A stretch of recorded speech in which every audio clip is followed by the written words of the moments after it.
Samajwadi party, Congress और आप party के सभी नेता, संगठन के सभी पदाधिकारी और मंच पर हम सबको आह्वान करने के लिए और सहयोग और समर्थन के लिए दिल्ली से चल कर के आए आप पार्टी के नेता, राज्यसभा में सांसद संजय सिंह जी और इस चुनावी जनसभा में उपस्थित हमारे सभी आदरणीय बुजुर्ग, माताएं, बहनें, नौजवान साथी और पत्रकार बंधुओं, मैं इस कन्नौज के आए हुए सभी साथियों का बहुत बहुत धन्यवाद और आभार प्रकट करना चाहता हूं।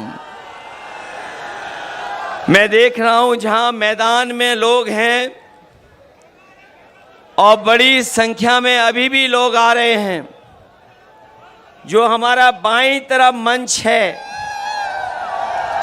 और सड़क के किनारे जितने भी बड़े बड़े पेड़ दिखाई दे रहे हैं, उसके नीचे बड़ी संख्या में लोग हैं। मंच के पीछे भी दिखाई दे रहे हैं।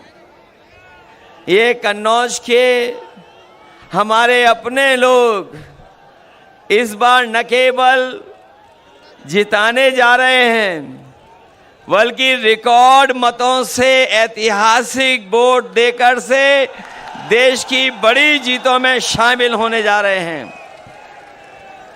मुझे अपना पहला चुनाव याद आ रहा है। जो हमारे पुराने साथी होंगे वो जानते होंगे कि इसी मैदान में मैं पहली बार आया था और उस मंच पर नेताजी से लेकर के पार्टी के सभी वरिष्ठ नेता थे। और जब मुझसे अपील करने के लिए कहा गया था, मुझे आज भी याद है कि केवल मैंने नाम लिए थे और केवल आप लोगों से सहयोग मांगा था, उसके अलावा मैं कुछ नहीं बोला था। उसके बावजूद भी कन्नौज की उस जनता ने मुझे, जो पहला चुनाव था, अच्छे वोट से जिता करके भेज दिया। उस समय जो बातें कही गई थी, नेताजी ने कहा था, याद होगा, कि मैं इसे आपको अपने बीच में भेज रहा हूं, इसे नेता बना देना। हमारी पार्टी के दूसरे नेता ने कहा था कि इसको सुल्तान बना देना।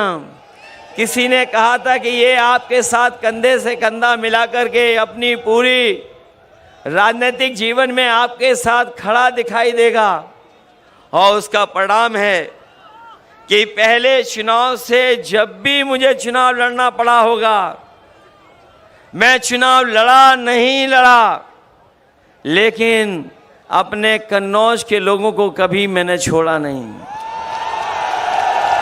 एक कन्नौज का एक लंबा समाजवादी इतिहास है जो डॉक्टर राम मनोहर लोहिया जी से शुरू होता है, नेताजी से लेकर के, और जब भी समाजवादी पार्टी ने जिसको आपके बीच में लड़ाया होगा, आपने ऐतिहासिक वोटों से जिताने का काम किया। और जब मैं जीता हूं तो इस कन्नौज को विकास की ऊंचाइयों तक ले जाने का काम किया है। इसी कन्नौज में जितने भी बड़े बड़े काम आज दिखाई दे रहे हैं, सबके सब समाजवादियों के किए हुए हैं। अगर कोई हाईवे पे चलता होगा तो वो जानता होगा कि समाजवादियों का हाईवे है। कोई चला होगा, लेकिन हाईवे को हम लोगों ने कभी धुलवाया नहीं होगा। जो लोग आज के दिन जब हम याद कर रहे हैं और अपने परशुराम जयंती के दिन, अक्षय तृतीया के दिन जब ये कार्यक्रम होने जा रहा है, मुझे पूरा भरोसा है कि कन्नौज की जनता, ऐसे लोग जो हमारे और आपके बीच में दीवार बन करके खड़े हैं, समय समय पर इस समाज को तोड़ने का संदेश देते हैं, उन सबको आप धोने का काम करोगे, एक एक वोट डाल करके धोने का काम करोगे।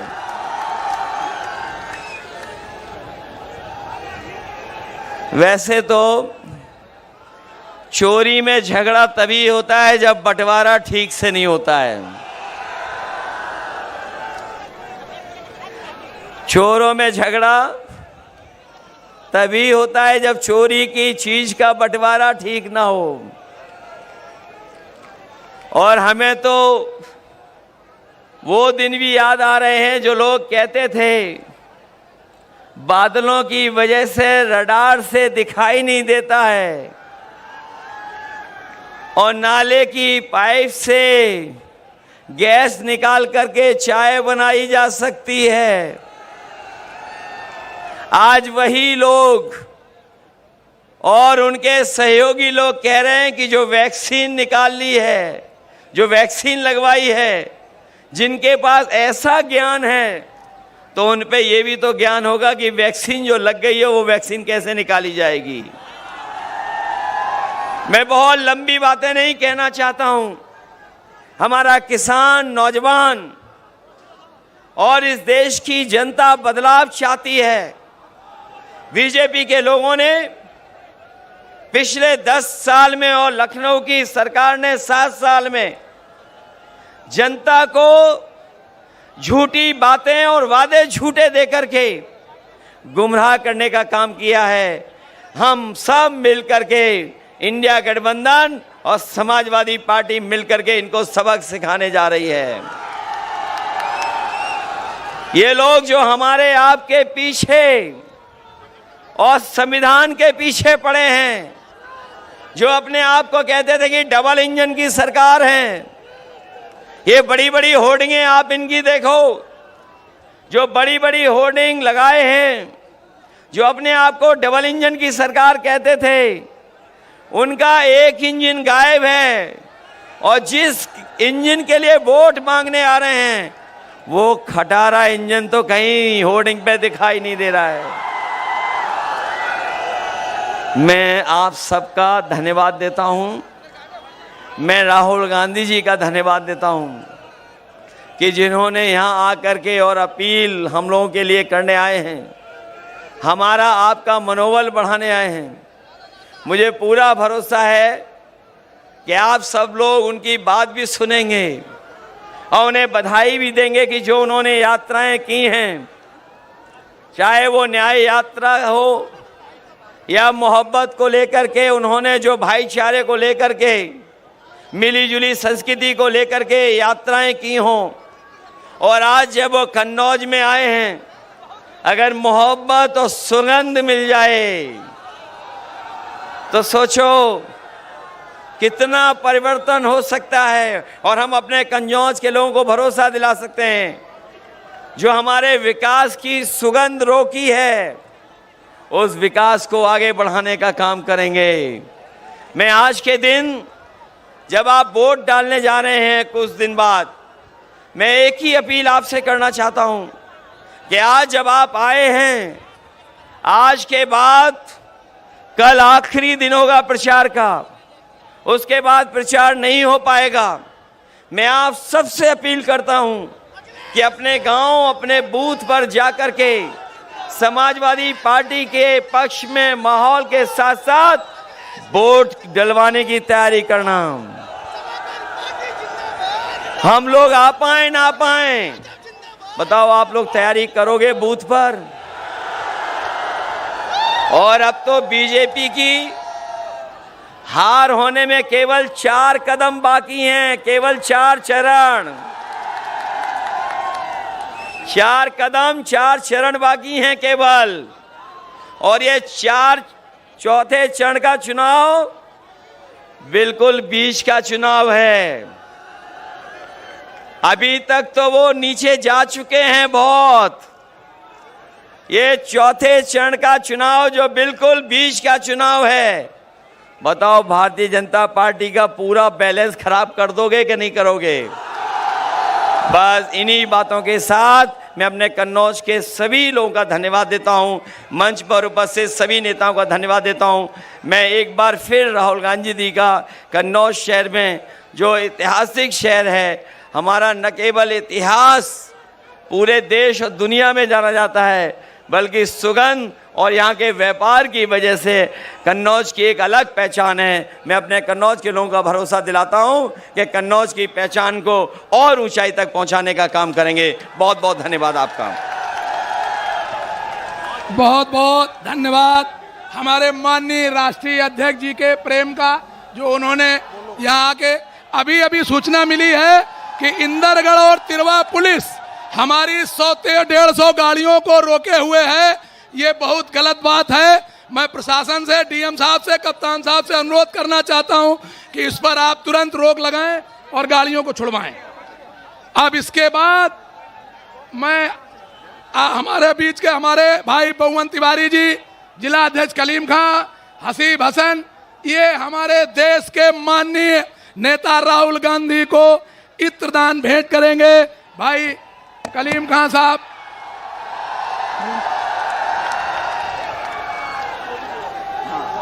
अब मैं अपने देश पर अपने परिवार को न्यौछावर करने वाले देश के वरिष्ठ भोले भाले नेता माननीय राहुल गांधी जी का आह्वान करूंगा कि वो आए और इस इत्र और इतिहास की धरती पर कन्नौज की जनता को अपना उद्बोधन देने का कष्ट करें। माननीय राहुल गांधी जी, आप लोग भारी करतल ध्वनि से राहुल गांधी जी का स्वागत करें, भारी करतल ध्वनि से।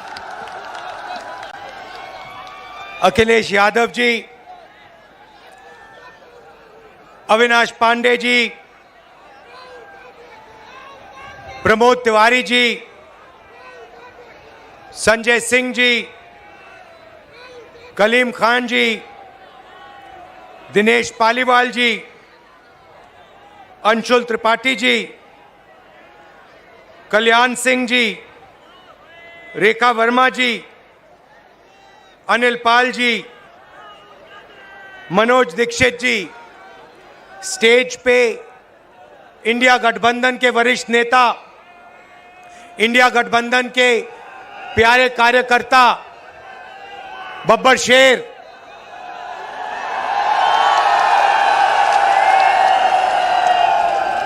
जो अब एक साथ टीम में जाके शिकार कर रहे हैं, प्रेस के हमारे मित्रों, कहना पड़ता है मगर ये हमारे मित्र नहीं है, ये मोदी जी के मित्र हैं। 24 घंटा उनका काम करते रहते हैं। इन बेचारों की गलती नहीं है। इनको सैलरी की जरूरत है तो जो इनसे कहा जाता है ये करते हैं। मालिक इनके अडानी है, रिमोट कंट्रोल किसी और के हाथ में। अच्छा, अभी आपने कहा कि आपकी 250 गाड़ियों को रोका गया है। मैं आपको बताना चाहता हूं, 250 रोको, 400 रोको, 1000 रोको, कोई फर्क नहीं पड़ने वाला है। जितनी रोकनी है रोको। यहां पे इंडिया गठबंधन की जीत होगी, अखिलेश यादव की जीत होगी। और उत्तर प्रदेश में आप देखना, मैं आपको लिख के दे रहा हूं, उत्तर प्रदेश में इंडिया गठबंधन का तूफान आ रहा है। आप लिख के ले लो। यहां पे बीजेपी की सबसे बड़ी, देश में सबसे बड़ी हार उत्तर प्रदेश में होने जा रही है। लिख के ले लो। क्यों? क्योंकि देश को उत्तर प्रदेश रास्ता दिखाता है और उत्तर प्रदेश ने मन बना लिया है कि उत्तर प्रदेश में बदलाव होना है और हिंदुस्तान में बदलाव होना है। इसीलिए डिसीजन भाइयों और बहनों ले लिया गया है। जनता ने मन बना लिया है। आपने देखा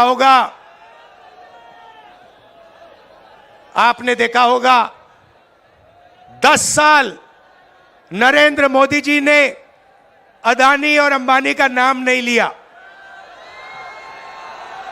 10 साल हजारों स्पीचें दी, अदानी अंबानी का नाम तक नहीं लिया।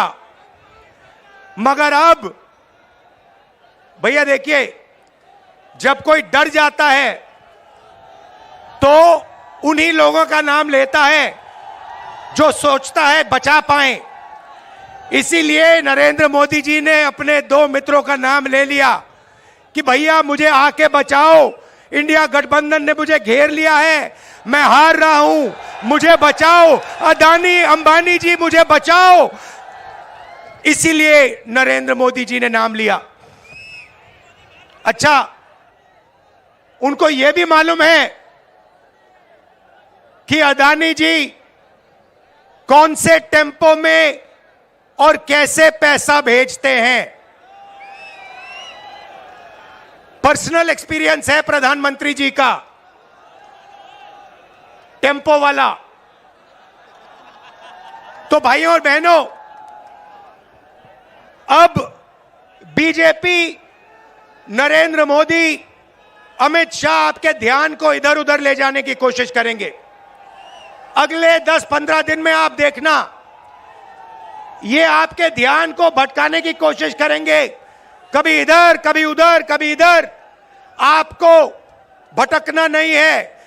हिंदुस्तान के चुनाव में एक ही मुद्दा है, उस मुद्दे से सारे के सारे मुद्दे निकलते हैं। मुद्दा भाइयों और बहनों यह है हिंदुस्तान का संविधान।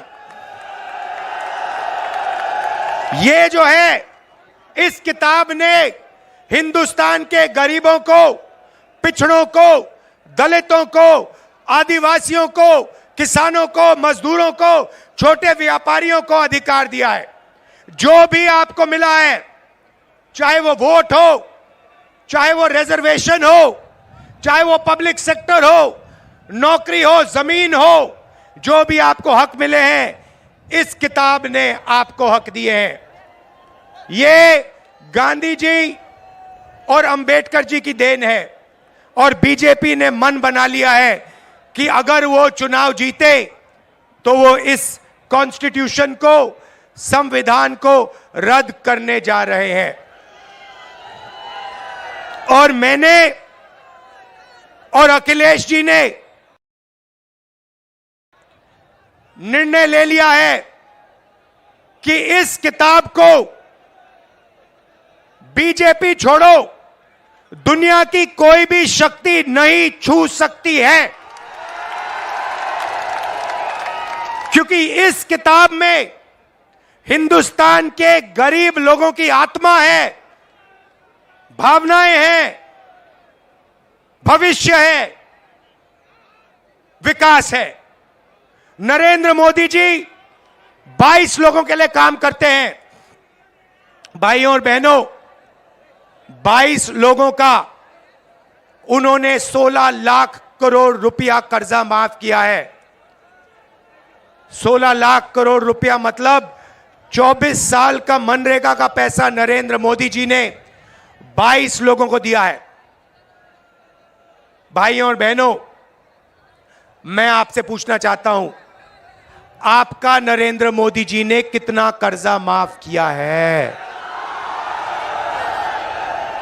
किसानों का नहीं किया, मजदूरों का नहीं किया, बेरोजगार युवाओं का नहीं किया, 22 लोगों का किया। हालत यह है कि 22 लोगों के पास उतना धन है जितना 70 करोड़ लोगों के पास है।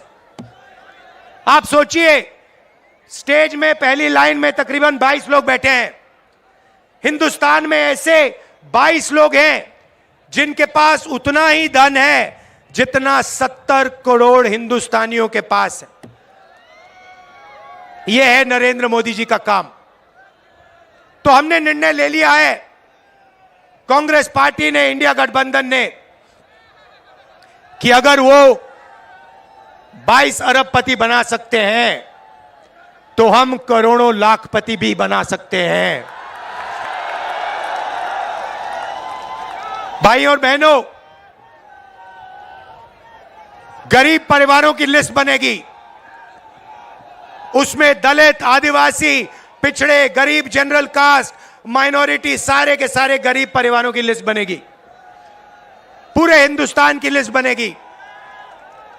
जो मैं आपसे कहने जा रहा हूं, यह काम किसी भी सरकार ने, दुनिया की किसी भी सरकार ने नहीं किया है। सारे गरीबों की लिस्ट बनेगी, हर परिवार में से एक महिला का नाम चुना जाएगा और उस महिला के बैंक अकाउंट में साल के 1 लाख रुपए डाल दिए जाएंगे।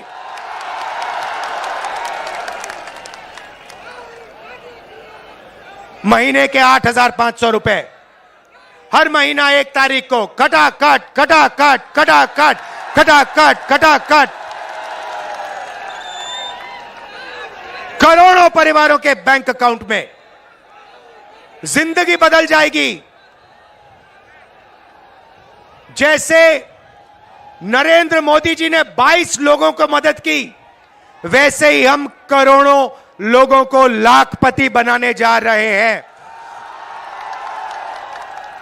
भाइयों और बहनों, यह पैसा हर महीने मिलेगा और उस दिन तक मिलेगा जिस दिन तक ये परिवार गरीबी रेखा से नीचे होंगे।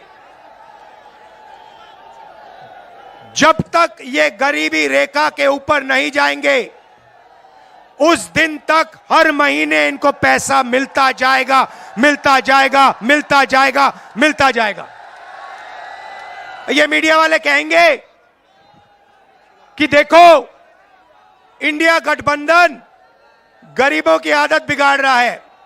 मैं इनसे कहना चाहता हूं, जब नरेंद्र मोदी जी ने अदानी जी का लाखों करोड़ रुपए कर्जा माफ किया, तो उनकी आदत नहीं बिगड़ी क्या? अरबपतियों की आदत नहीं बिगड़ी क्या? और आपको जो कहना है कहो, जो मीडिया वालों को कहना है कहो। आप कहते हो मोदी जी का जितना फोटो लगाना है लगाओ, हम करोड़ों लाखपति बनाने जा रहे हैं, हमें कोई फर्क नहीं पड़ता। आप क्या कहते हो? आप हो ही मोदी के, आप अदानी के हो, आप मोदी के हो। आप किसानों के नहीं हो, मजदूरों के नहीं हो, गरीबों के नहीं हो, पिछड़ों के नहीं हो, दलितों, आदिवासियों के नहीं हो। भाइयों और बहनों, नरेंद्र मोदी जी ने करोड़ों युवाओं को बेरोजगार बनाया। कोविड आया, हिंदुस्तान के बेरोजगार युवाओं से कहा, भाइयों और बहनों, थाली बजाओ, थाली बजाओ, थाली बजाओ। और जो मजे की बात आप सुनिए, आपसे उन्होंने कहा थाली बजाओ, और फिर इलेक्टोरल बॉन्ड स्कीम में जो लोग, जिस कंपनी ने वैक्सीन बनाई, उस कंपनी से बीजेपी ने करोड़ों रुपया लिया। करोड़ों आपका रुपया नरेंद्र मोदी जी ने, बीजेपी ने वैक्सीन बनाने वाली कंपनी से लिया। आप मर रहे थे, आपके पास ऑक्सीजन नहीं था, वेंटिलेटर नहीं था, और आपसे वो कह रहे थे थाली बजाओ, और कंपनी वो कह रहे थे हमें पैसा दो। ये नरेंद्र मोदी की सच्चाई है। इलेक्टोरल बॉन्ड्स में साफ लिखा है। भाइयों और बहनों, बेरोजगार युवाओं के लिए पहली नौकरी पक्की स्कीम है। मतलब समझा देता हूं, हिंदुस्तान के बेरोजगार युवाओं को पब्लिक सेक्टर में, प्राइवेट सेक्टर में, सरकारी अस्पतालों में, सरकारी कॉलेजेस, यूनिवर्सिटीज में, सरकारी ऑफिसेज में 1 साल की अप्रेंटिसशिप मिलेगी, ट्रेनिंग मिलेगी, और बैंक अकाउंट में महीने के 8,500 रुपए, साल के 1 लाख रुपए करोड़ों युवाओं के बैंक अकाउंट में जाएंगे। हम रुकने वाले नहीं हैं। किसानों से कहना चाहता हूं, उन्होंने अरबपतियों का कर्जा माफ किया, हम आपका कर्जा माफ करने जा रहे हैं। और मजदूरों से कहना चाहता हूं, आज आपको 250 रुपए मिलता है मनरेगा में, आपको 400 रुपए मिलेगा इंडिया गठबंधन की सरकार आने के एकदम बाद। आशा और आंगनवाड़ी महिलाओं से कहना चाहता हूं, आपकी आमदनी हम दुगनी करने जा रहे हैं। भाइयों और बहनों, मन बना लिया है, जितना पैसा इन्होंने अदानी अंबानी को दिया, उतना पैसा इंडिया गठबंधन की सरकार हिंदुस्तान के गरीब लोगों को, किसानों को, मजदूरों को, बेरोजगार युवाओं को देने जा रही है। कर लो जो करना है आपको, आप जो करोगे करो, हम जो करने वाले हैं हम करेंगे। भाइयों और बहनों, एक बात याद रखो, चुनाव में 10-15 दिन बचे हैं, मगर एक बात गारंटी करके लिख लो, हमने जो काम करना था, अखिलेश जी ने, इंडिया गठबंधन ने, हम सब ने मिलकर पिछले 2 साल से हम काम कर रहे हैं। भारत जोड़ो यात्रा, नफरत के बाजार में मोहब्बत की दुकान, न्याय यात्रा, इंडिया गठबंधन की मीटिंग, हमने जो काम करना था भाइयों और बहनों, हमने कर दिया है। आप गारंटी लिख के ले लो, नरेंद्र मोदी हिंदुस्तान का प्रधानमंत्री नहीं बनेगा। बात खत्म हो गई है, मीडिया वाले नहीं बताएंगे, मगर याद रखो, कोरोना के बारे में मैंने कहा था, याद रखो, नरेंद्र मोदी हिंदुस्तान का प्रधानमंत्री नहीं बनने वाला है। यहां पे मेरे भाई अखिलेश यादव को भारी बहुमत से जिताना है, सबसे ज्यादा वोटों से जिताना है। इंडिया गठबंधन के सारे कार्यकर्ताओं मिलकर एक हो जाओ। कांग्रेस पार्टी के कार्यकर्ता, समाजवादी के ओई देखो, इतना जोश है, आपने छत को भी रोक दिया।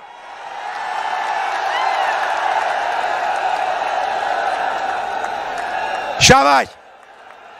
तो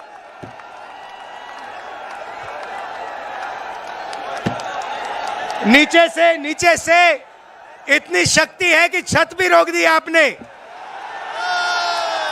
आप सबका दिल से धन्यवाद, बहुत अच्छा लगा मुझे यहां आकर। नफरत के बाजार में मोहब्बत की दुकान खोलनी है। जय हिंद, जय उत्तर प्रदेश।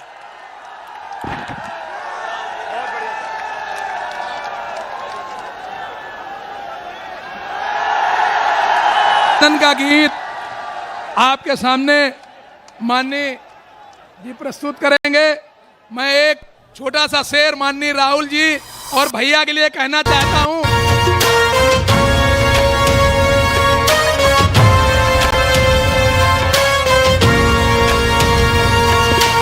दिल्ली में परवेश की खातिर, राहुल और अखिलेश की खातिर, संविधान बचाना है तो वोट करो इस देश की खातिर।